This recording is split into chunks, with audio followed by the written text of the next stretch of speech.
So what do we do with all this documentation? There's lots of different ways to display the documentation. What we need to understand is how we choose to display the documentation lets the audience know this is who I'm speaking to in this documentation. Okay? So if we have documentation like this, and when in the entryway, when a parent walks in, who do you think the intended audience is? Do you think it's the child? It's the parents. Why do you think it's the parents? Why do you think that documentation is for the parents? Show some of the stuff you're doing in class. Okay, so it's arranged in a very fun way, so parents would engage with that. What else? What other cues let you know that this is for parents?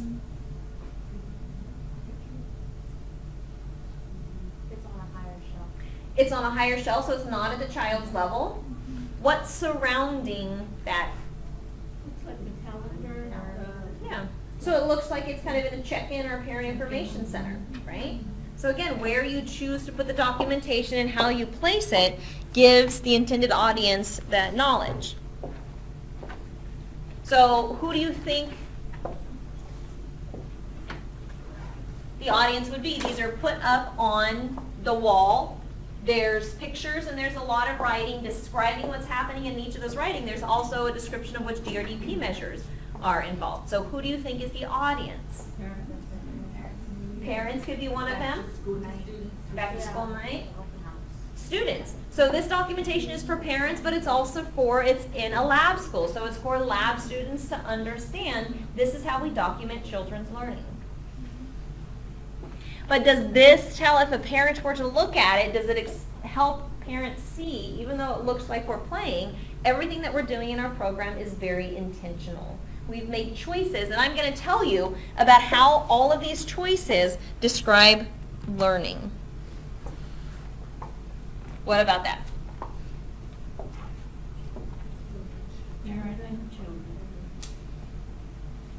Be parents or the children, even though it's not low at the children's level, are they large pieces of artwork that the child can see? Mm-hmm. And each of them are documented right here with the child's words.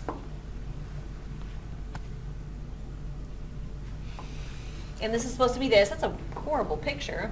And it says, what story do you want to study? Helen says the Billies, the 3 bears, and the kittens. Carly says the 3 billy goats. Tyler says 3 billy goats, the pigs too. Maddie says the 3 billy goats.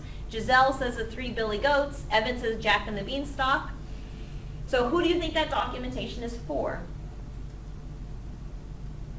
It's for the children. Even though the children can't read, this documentation was taken down during a group class meeting time. So the teacher recorded exactly what they wrote, what they said, and then posted it at the level so they could revisit it. None of those children could read what those words said, but did they know what was said? So what message did the teacher give? By choosing to document exactly what they said and put their documentation up in their classroom, what message did the teacher give? What they said is important. It's important enough for me to save it and put it up so your parents could see it, so students could see it, so anybody that came into the classroom could see it. That's a powerful message. This is probably one of my favorites because it shows you the real life of teachers and really how documentation happens.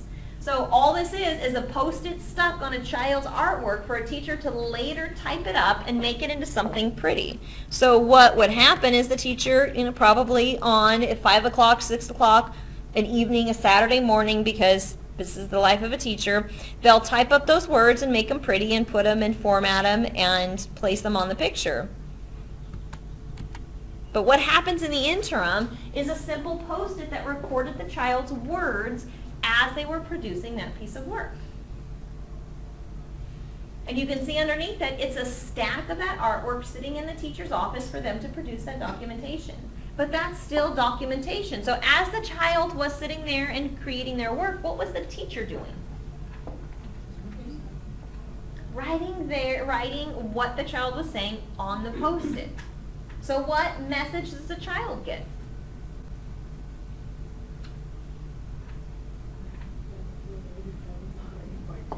What's important? Their artwork is important, not only because the teacher chose to write down what they were saying, but what did the teacher have to do to record that? Talk to them. Sit with the child. Just listen to the child too. That lets the child know this piece of art is important. And it's really neat to see how much children invest in painting and writing when a teacher just sits there and just observes what they're doing. Because it really gives them the message that this is important stuff. This is your work.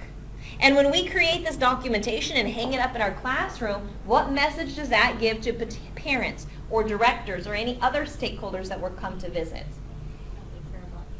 That they care about the children, which is important, but what is an even better message that society needs to get? They have a voice. That they have a voice, and this is how they're learning that spatial reasoning. This is pre-literacy. This is social and emotional development. This is cognitive development. This is language development. All of that happens with something like this, but we have to show that.